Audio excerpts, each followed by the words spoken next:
to the channel. And today I want to talk about Blumhouse's new horror movie, The Exorcist Believer, directed by John Gordon Green.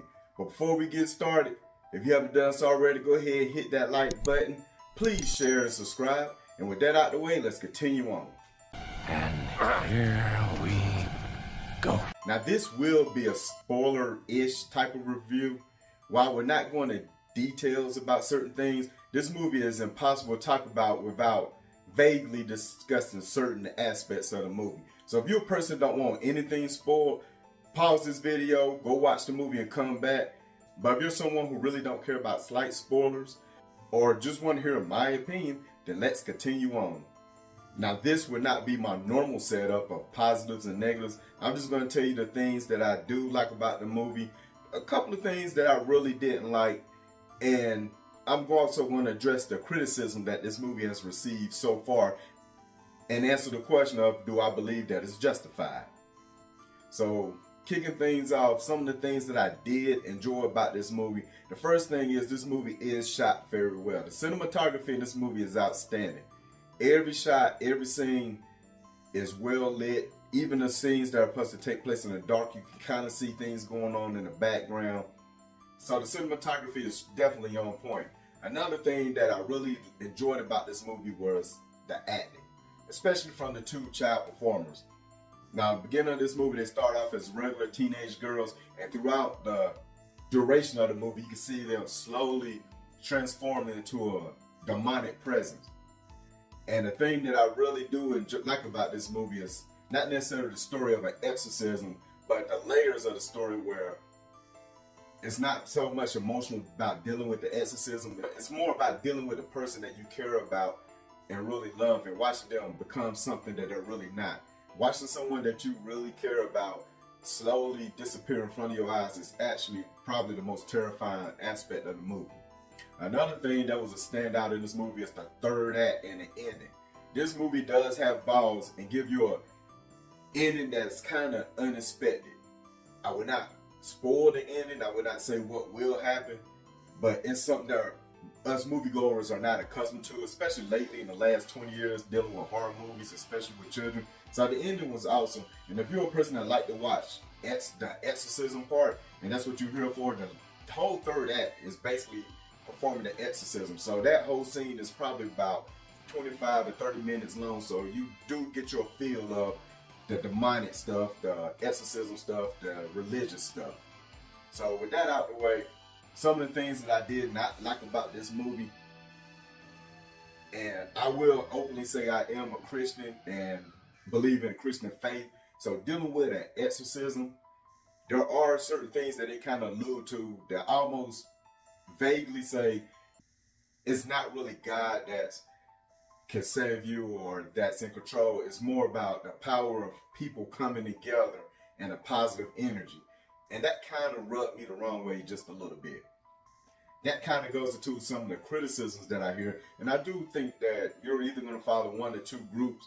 If you're a real religious person, something like that may be offensive, but if you're a person that's not religious at all, it's probably something that will go over your head or something that you would not really care about. So know what type of person you are before you go see this movie. And to address another criticism I hear about this movie, this is really not a legacy movie. Now I do think the marketing of this movie is very misleading, because according to the trailer, you believe that Reagan's mother plays a significant role in this movie, and this movie centers itself around two families dealing with this exorcism around their daughters. But truthfully, this is one of those vague, spoiler-rich type of things I'm going to talk about. So pause it or fast forward if you don't want to hear this. You have been warned. The movie really don't center around both families. It really centers around one family within this movie. And the other family is kind of there.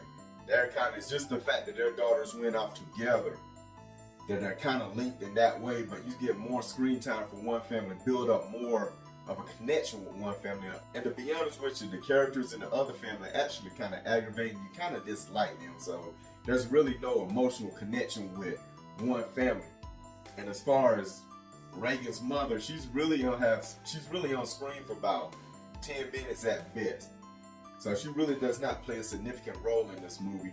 And there's an event that happened to her, which a lot of fans of the original is upset about. But in my personal opinion, I do not look at an Exorcist movie as a movie where you need legacy characters. This isn't like Halloween, so you got Laurie Strode connected to the franchise, or even Tommy from the Friday the 13th series. By being a Christian and really believing that a person can be possessed, it's really not limited to one person or one episode. So you can really branch out and involve different people. Matter of fact, the highlights of this movie to me was when it was not dealing with Reagan's mother. The first act and the third act is actually a pretty fantastic movie. You could take Reagan's mother out of it. And I keep referring to her as Reagan's mother because she's so insignificant to me. I don't even know her name or her character. When I think of first Exorcist movie, I don't think of the mother, I think of Reagan herself. So you could take her out and you really won't miss anything with this movie. So for me personally, I believe Green as a director is still suffering the repercussions from Halloween fans where Halloween ends. So his name tied to the project already brought a level of negativity. And then if I wanted a few people going to go see this movie just to see Reagan's mother, and the way that the marketing and the trailers lead me to believe that this movie is telling one type of story, I can understand those people being upset. But if you can move past that, go into this movie blind, forget what you know about with the trailers, lower your expectations as far as legacy characters, and just go and just watch this for the movie that it is, I think you'll have a really good time. And for that, I'm going to say, go ahead right now, go to the theater and see it. When it come out on Blu-ray, go ahead and buy it. This movie is purchase worthy. Now, what do you guys think? Have you seen Exorcist Believer? Are you one of the people disappointed? Do you enjoy the movie, or do you think it's just a bad movie on its own? Let me know what you guys think. Remember, these are just my opinions, so let me know yours. And one of the biggest questions, are you excited now for the new Exorcist trilogy that has just been announced? So let me know about all those in the comment sections, and keep your eyes open for my next video.